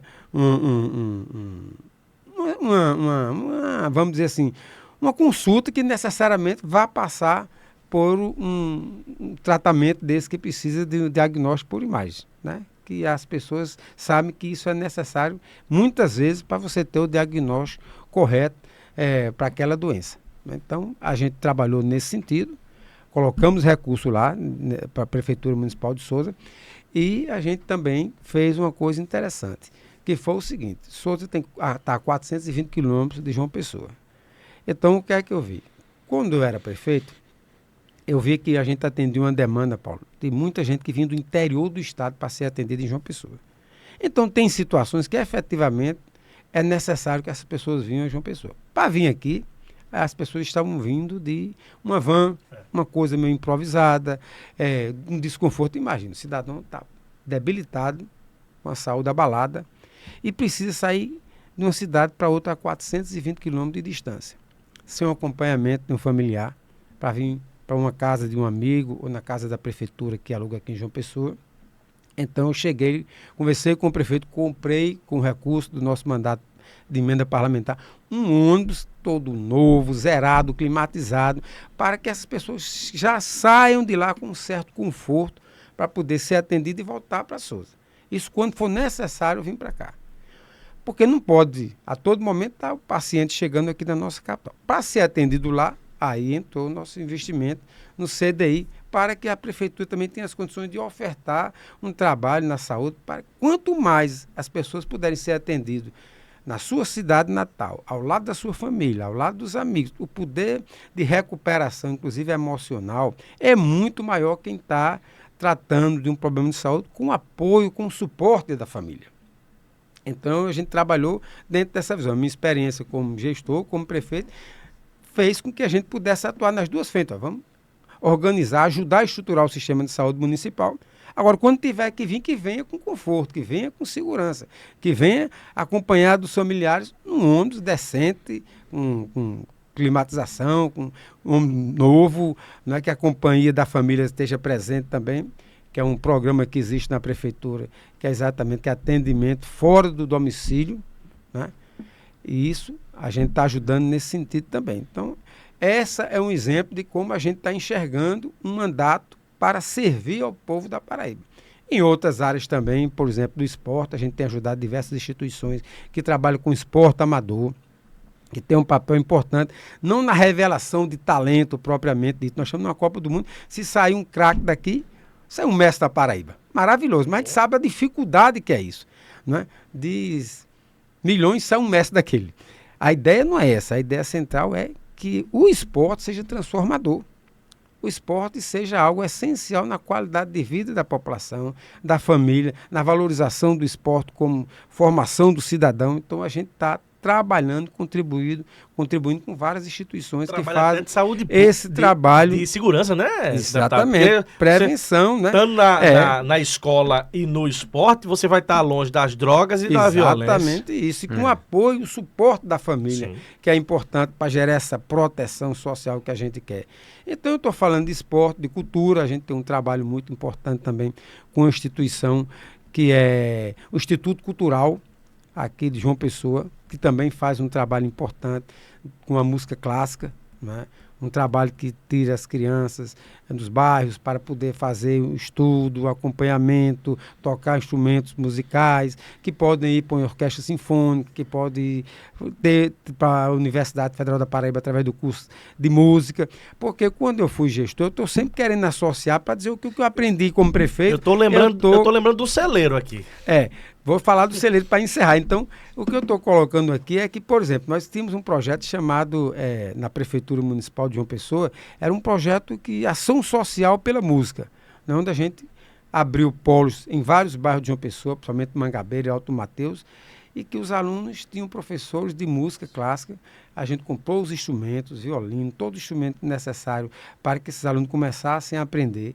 Formamos um polo nesses bairros que os alunos estudavam pela manhã, no contraturno, tinham acesso à música clássica. Qual foi o resultado? Gente formada no curso de música, gente que está tocando na orquestra sinfônica. Nós levamos, inclusive, esses alunos para se apresentarem no Teatro Municipal de São Paulo. Foi um dos projetos mais bonitos, eu acredito muito em projeto social. Foi um dos projetos sociais mais bonitos da nossa gestão, foi a ação social pela música.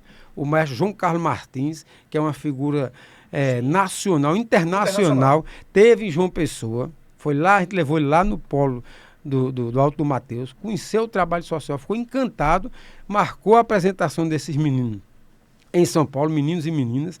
Nós saímos daqui, eu, Maísa, Maurício Buriti, que era secretário de Cultura de João Pessoa, e a gente acompanhou essas crianças nessa apresentação. Foi algo de arrepiar. Maravilhoso. E hoje, através desse projeto que a gente está ajudando agora também, pelo Instituto Cultural de João Pessoa, eu fui lá e encontrei um aluno que tinha sido doação social pela música, que terminou o curso da universidade e que hoje está tocando na Orquestra Sinfônica. Você imagina quantos mudou a vida das pessoas de uma família. Então, o mandato de deputado estadual, eu estou trabalhando dentro dessa visão de melhorar a vida do povo. Isso é o mais importante. Só uma pergunta, deputado. Esse projeto que o senhor iniciou lá na prefeitura, até hoje ainda tem? Não, infelizmente acabaram o projeto. Isso que a gente tinha um polo no Valentina, a gente tinha um polo em Mangabeira. Por isso que eu falei do celeiro. Né? Aí o celeiro, você está falando aí do celeiro. Celeiro Espaço Criativo, que mais teve um papel fundamental nesse projeto. Como é que o senhor se sente quando o senhor passa ali na frente do celeiro? Triste, porque não se faz um negócio daquele. Né? A gente abriu ali na subida do altiplano um espaço que era para quê? Para os artesãos, não só de João Pessoa, mas da Paraíba toda, né? Colocarem os seus produtos lá. Tinha um espaço de oficina, tinha um espaço de eventos, não é? E que era uma coisa maravilhosa porque... Num metro quadrado caríssimo. Caríssimo ali. E reformamos, climatizamos, fizemos um espaço de exposição e de eventos permanente lá. O que é que aconteceu? Quando a gente deixou a gestão, você passa lá, destruir o celeiro para fazer uma obra lá de um centro de controle da cidade, que foi recurso que eu deixei do Banco Interamericano de Desenvolvimento, do BID. Foi uma operação de crédito internacional de João Pessoa. Foi o primeiro que aconteceu, $100 milhões na nossa gestão, e que esse centro de controle da cidade, que fazia o monitoramento da cidade, de imagens, prevenção de desastres naturais, é um centro para você ter a Guarda Municipal, o SAMU, a Secretaria de Saúde, a Defesa Civil, junto com o Corpo de Bombeiros, tem órgão do Estado, com a Polícia Militar. Era um trabalho que só existia aqui no Rio de Janeiro, no Brasil. Eu fui para Santander, na Espanha, conheci esse trabalho, nesse acompanhamento, para a gente elaborar esse projeto aqui. Trouxemos, fizemos. E sabe onde é que ele ia ser instalado, Paulo? Obviamente, no Centro Administrativo Municipal. Por quê? Lá estão todas as secretarias praticamente. Então, se acontece um enchente, como a gente vê em João Pessoa, desastres naturais, problemas, quem é que tem que agir? O prefeito vai ter uma sala de situação com imagens, essas câmeras de monitoramento, agora as câmeras que funcionem de verdade, para que a gente tome as decisões, tanto na prevenção como no momento exato do que as coisas estão acontecendo na cidade. Resultado, tiraram o celeiro de lá, levaram esse centro de controle da cidade para lá, tiveram que fazer uma obra que não termina nunca e que não está funcionando. Eu estou fazendo essa crítica aqui de coração partido, porque, infelizmente, não tem sentido você tirar um espaço que está funcionando bem para você colocar um que não funciona. Quando a cidade podia ter a política do ganha-ganha. Ganhou o celeiro, ganhou. Então vamos ganhar também o centro de controle da cidade, em outra área, onde ele é mais útil à população. Que é logisticamente, né? Logicamente, está tudo perto do prefeito, das decisões do secretário, você está ali pertinho de tudo. E outra coisa, Paulo, a gente está vivenciando momentos agora de chuva, deu uma amenizadazinha agora, mas mês passado foi um Deus nos acuda de chuva aqui, né? Na cidade. E essas câmeras todas espalhadas na cidade? Para quê? Exatamente, devia estar funcionando para a gente ter a noção de como é que estão as áreas de risco em João Pessoa. Como é que estão as comunidades da nossa cidade. Você tem a sala de monitoramento, de acompanhamento, o trânsito. Quais são as avenidas que estão com trânsito mais engarrafado. Tinha o controle, inclusive, dos semáforos. Lá, você podia fazer com que, se o semáforo tá fechado, está no vermelho e está engarrafando muito o trânsito, de lá você tem um controle para deixar ele no verde, mais tempo para fluir. Por isso que eu digo, era uma sala, um espaço grande para você ter todos os secretários que trabalham nessa questão de gestão do dia a dia da cidade, né? para a gente poder ter esse acompanhamento de atendimento à população. Infelizmente, isso não aconteceu e quem perde com isso é a população. É o que eu costumo dizer eu vim de uma situação que, infelizmente, é isso. Um gestor vem, começa um bom trabalho aqui, está fluindo. Porque foi fulano que fez, eu vou destruir aqui porque eu vou deixar um legado. Essa é uma visão atrasada. Eu vou dizer que, para encerrar nossa conversa, quando eu assumi a prefeitura de João Pessoa, eu me lembro como se fosse hoje. E eu não tinha uma experiência em gestão, mas eu tinha uma coisa chamada bom senso e eu tinha uma coisa chamada trabalho em prol da população. Então, Paulo, quando eu fiz a reunião, me lembro, foi no auditório da prefeitura, né? E nessa primeira reunião com o secretário, eu disse exatamente isso. Olha, a partir de agora, a gente assumiu no dia seguinte, a gente estava fazendo essa reunião. A partir de agora, ninguém olha para trás para achar culpado. Olha, a gente assumiu a prefeitura com acertos e com erros. O que tiver de acerto, nós vamos manter. Isso. O que a gente precisa corrigir os erros, nós vamos corrigir, sem se preocupar em dizer, foi fulano que errou, foi fulano que deixou de fazer. Ou o que está bom, não importa quem foi o gestor que deixou a obra boa. Nós vamos mantê-la funcionando. Então, eu comecei a construir esse diálogo com o secretário, dizendo, ninguém chegue na minha mesa, ninguém chegue no meu gabinete apontando problema. Se tem problema, venha com uma solução. E se não tiver a solução, venha para a gente tentar construir a solução. Porque a pior coisa do mundo é você andar com o retrovisor olhando para trás. E 4 anos, meu amigo, passa ligeiro. Então, se ficar o primeiro ano remoendo, procurando dificuldade, desfazendo o que o gestor passado fez. Não, a gente olhou para frente, focou, por isso que foi possível entregar 3 UPAs na cidade de João Pessoa, 10 mil casas, fazer a obra mais difícil do ponto de vista estrutural da cidade, que foi o Parque da Lagoa, transformar num espaço de bem-estar, de qualidade de vida, dentro de um padrão que gerou uma ocupação muito importante do nosso centro histórico. Depois a gente fazer para as pessoas, a nova Beira-Rio, o Largo de Tambaú, que o turista chega, fica encantado. Eu me lembro da dificuldade que foi para convencer as pessoas. Não vai dar certo. Não vai dar certo. Isso não funciona. Vão fechar o acesso. Não vai passar carro. Vai engarrafar. E como é que vai ser? É um sucesso. É um sucesso o Largo de Tambaú. Para quem mora aqui. Ninguém fala e mais, para quem vem, ninguém fala. Ai de quem desmanchar aquele as ciclovias, Paulo, deixa eu contar uma história. Eu me lembro que foi uma guerra quando eu liguei os programas de rádio nesse dia, meio-dia, aqui em João Pessoa, 90% dos programas estavam metendo sarrafo na prefeitura, porque eu fiz a ciclovia do bairro da Praia de Manaíra. Ou seja, os carros estavam estacionados, tirando a visão do mar. E eu disse, aqui vai ser uma ciclovia. Tiramos os carros. Mas onde é que vai botar esses carros? Tá tudo doido. Eu fui um que critiquei. Entendeu? Eu assumo. Ou seja... Que era a ciclovia indo pela Orla e voltando pela rua do Mangai, pela Edson Ramalho, né? Isso. Eu fui um que critiquei. E a gente fez o quê? Tinha que contrariar interesse, então a gente tirou Hoje ninguém os carros dali. Aí quem criticava na gestão não teve coragem de mudar. Por quê? Porque o povo absorveu. Foi. Né?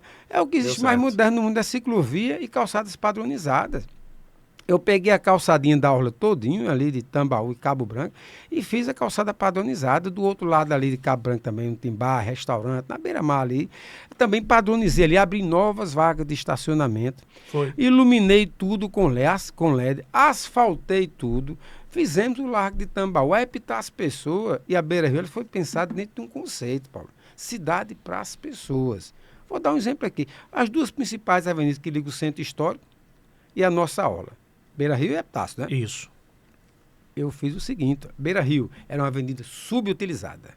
É uma avenida que praticamente ninguém passava de lá. Só passa quem morava no altiplano. Quem morava no altiplano. Era. Né? E a gente padronizou as calçadas. Temos ciclovia entre as árvores ali, preservando o meio ambiente, mas fazendo uma ciclovia muito bonita ali. O acesso para o altiplano, quando chovia, o rio Jaguaribe inundava tudo ali, ninguém conseguia subir para o altiplano. A gente resolveu com elevado aquilo ali, desobstruímos a questão das galerias, fizemos uma limpeza do rio e não tem mais esse risco de alagamento ali. Chove canivete em João Pessoa e aquilo ali não alaga mais. Então, muita gente está dizendo, mas o altiplano está engarrafado a subida, porque você não conhecia antes, quando chovia. Não, está engarrafado nada, tá doido. Quando chovia, o problema era gigantesco ali. E nós resolvemos. A Epitácio Pessoa, a principal avenida da cidade, tinha calçada que tinha barro. Barro, não era cimento, nem era cerâmica, nem nada parecido, não. Era barro mesmo. A gente fez toda a padronização, sentido centro-praia, praia-centro. Fizemos toda aquela parte central do canteiro. Botamos até uma jardineirazinha bonita ali. Organizamos a jardinagem. Fizemos o asfalto novo. Levei iluminação em LED. Então, é o que eu digo. Tudo eu não fiz não, porque tudo só Deus. Agora, que nós trabalhamos e temos resultado para mostrar na cidade, isso eu não tenho... Eu lembro quando você botou os banquinhos, o pessoal dizia, pra que esse danado desses bancos? Que vai ficar dando... Ontem teve um acidente fatal. Não sei se você viu. Não, na Epitácio. Na Epitácio, uma senhora, 70 anos, ela desceu do ônibus ali em frente ao Açaí, só que sentido praia. Isso. Frente ao Açaí, sentido praia. Não, eu tava na hora, no ar, meu programa de TV. Puxa. E ela saiu do ônibus, aí foi pra frente do ônibus pra correr e atravessar. Atravessar na frente do ônibus. Atravessar na frente do ônibus. Meu Deus. O motorista parou, mas vinha o motociclista, não tinha como parar. O motociclista até ficou tal. E essa senhorinha tava ali sendo amparada, a pessoa que tava com ela, né? E o próprio motociclista que ficou no local, estavam sendo amparados ali, polícia, SAMU. Ela morreu na hora, a idosa. Sentada num banquinho daquele. Pois é. Que diziam que não ia servir para nada. Então, num momento como esse de dor, de aflição, tava ali do lado da parada de ônibus, tinha um banquinho, sentando, as pessoas ali recebendo água, a amiga que estava com a idosa, né, chorando muito, as pessoas que viram, né, que estavam na parada de ônibus também ali, e estava no banquinho. Meu repórter, Abner Caetano, entrevistou as pessoas que estavam ali no banquinho. Pois é, rapaz. Sem mostrar o rosto. E só um outro dado, Paulo. Nós fizemos essas intervenções todas em relação à mobilidade urbana, baseado numa coisa chamada Plano Municipal de Mobilidade Urbana, que João Pessoa não tinha, né? Nosso secretário na época era Carlos Batinga. Era. E o governo federal exigia para você conseguir recurso do Ministério das Cidades, seja para pavimentação de rua, seja para asfalto, para qualquer outra atividade vinculada à mobilidade urbana, precisava desse plano. E nós contratamos a empresa, fizemos esse plano, que inclusive atendia a região metropolitana, para exatamente fazer uma política em cima de algo consistente, científico. Não é da cabeça do prefeito, nem da cabeça do secretário da CEMOB, não. Era baseado em números, na realidade científica. E sabe o que é que a gente conseguiu perceber? Que a mobilidade urbana, o pessoal fala muito assim, olha, carros, tem muita gente andando de carro. Ônibus, tem muita gente andando de ônibus. Bicicleta, motos, tem. Agora, tem muita gente na cidade que sabe qual é o modelo de mobilidade deles? É caminhar. Vai a pé de um bairro para outro, de uma região para outra. A Epitácio Pessoa, quando a gente pensou nesses banquinhos, nessa padronização das calçadas, é para transformar aquilo numa avenida passeio. Andou, sentou, conversou, está numa loja, ou está ali na frente, está esperando onde a pessoa está ali, mas vai caminhar pela cidade. E isso acontece em toda a parte do mundo. Então, a mobilidade urbana tem que se pensar primeiro no pedestre, que é o elo mais fraco desse processo todo. Não é quem está no carro, não é quem está no ônibus, não é quem está de moto, nem de bicicleta, não. É quem anda a pé. Então, o planejamento que a gente tem, deixou o roteiro todo pronto lá, foi para que fosse avançando cada vez mais nesse processo de padronização das calçadas, das grandes avenidas também, para que as pessoas pudessem ter o direito de ir e vir da forma que ela considere melhor, inclusive sem gastar dinheiro. Porque para tudo isso que a gente está pensando, quem quiser fazer mobilidade vai gastar. A exceção é quem vai fazer a caminhada. É quem decide sair da Epitácio Pessoa até dentro do centro da cidade para Torre, para Expedicionário, para Tambauzinho, né? Para Cabo Branco, para Tambaú. Se ele quiser caminhar, ele vai caminhar. É bom para a saúde e é bom para o bolso. Deputado, grande abraço. Prazer tê-lo conosco. Eu ainda tinha um monte de pergunta para fazer. A conversa aqui tá boa. Tava boa, tava legal. Vou fazer só mais uma. Pedir o senhor para rapidamente responder. Porque quem tem serviço prestado, Paulo Neto, não tem como você falar em 1 hora. Não tem. Porque a gente já passou 1h20 aqui. Pois é. Quando você tem serviço prestado, é diferente. Beto tá ali, eu não sei como ele tá olhando pra mim aqui. Ele pergunta, tá tranquilo, olha. Eu lembro de Beto lá do Correio. Grande Beto, um abraço. Tá com o deputado já faz... Quantos anos, deputado Beto? Ele acompanha? Uns 8 anos, né? 8 anos já, acompanhando o deputado. Saiu do Correio pra acompanhar o deputado, não foi? Eu lembro de Beto lá no Correio, grande abraço. Aí ele abraçar também minha amiga Lúcia, que tá sempre também com hoje tá de o folga. Luciano, tá de folga. Só uma última pergunta. Essa eu vou botar pra arrebentar mesmo, viu? Certo. Te prepara. Eu sei que você não tem medo de pergunta difícil. O que é que tu tá achando da SAF do Belo? Essa é difícil. Eu sabia. Não, rapaz. O que é que tu tá achando como botafoguense, o que é que você tá achando da SAF do Belo? Rapaz, a SAF do Belo, uma coisa fez, né? Foi tirar a gente da fila de título do Campeonato Paraibano. Então a gente ganhou para meio no sufoco, difícil, 1-0 magro aqui, um empate ali e tal. Chegou nas finais e ganhou o título. Agora, na Série C, precisa ter um planejamento melhor, porque já estamos no 4º técnico do Belo e a gente está pertinho da zona de rebaixamento da C para D. Então, eu acho que tem que fazer um planejamento aí, eu lembro quando na composição do elenco, nos treinadores, e fazer um trabalho de longo prazo. Não pode, na primeira crítica que vier, estar mudando de treinador, não. Eu acho que isso é importante. O Botafogo estava na Série D, foi campeão em cima do Juventude. E eu estava lá na arquibancada. Você estava lá, era perfeito. Sabe onde é que está o Juventude hoje, né? A Série A. O Juventude já foi da Série A, baixou para a Série B. Já teve na Série A nesse período todo. Já fez um caminho voltou. Até a maior série do brasileiro, que é a Série A. E o Belo não sai da Série C. Sai da Série C. Né? Então, é preciso ter um planejamento aí. Mas vamos torcer para pelo menos não cair, né? Não, esse ano não cai não, porque a sorte também nossa é que só cai 2. Antes eram 4, né? Como diria meu amigo professor União, que é meu colunista lá no TH Mais Notícias. Vamos lutar pelo G18. Esse ano é o G18. G18 é demais, essa é boa de União. Deputado, grande abraço, sucesso. Venha mais vezes, viu? Eu agradeço a oportunidade de estar aqui com vocês, né? E estou à disposição. É só marcar, deixa eu passar essa zoada do São João e a gente volta por aqui para continuar prestando conta do nosso mandato de deputado estadual, né? A nossa trajetória política aqui na cidade, principalmente no estado da Paraíba, e contar com o aval de vocês aqui para a gente poder ter a oportunidade de mostrar o que a gente está fazendo, que a nossa política é essa, não é? A gente passou um tempão aqui, não foi procurando fazer crítica, buscar culpados, tá elegendo alguém, um adversário, como se fosse o inimigo. Eu não faço essa política. Então a minha política é de resultado, é de melhorar a vida do povo. Flávio, mais um papo bacana, né, Flávio? Cumprimos a nossa missão, né? Muito bom, vamos para cima e é isso aí. Eu agradecer ao deputado está aqui com a gente e contribui muito. Relembramos, né, muitas coisas lá. Já votou em Cartacho, rapaz. Tá vendo aí? Ela era PRB jovem, ou seja, daqui para frente a gente pode fazer muita coisa, só não dá para ser jovem de novo. Aí essa não tem mais jeito, não. É verdade. Vamos embora, que a mulher da gente tá esperando nós em casa nessa hora já.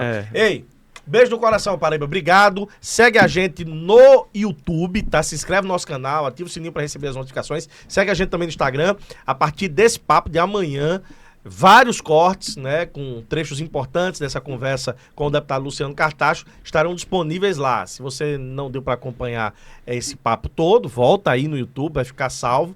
Ou se quiser ver os melhores momentos, acompanhe a gente, siga, curta, compartilhe e comente lá no Instagram. Quinta-feira tem mais, 8 da noite. Tchau, Paraíba. Tchau, Paraíba.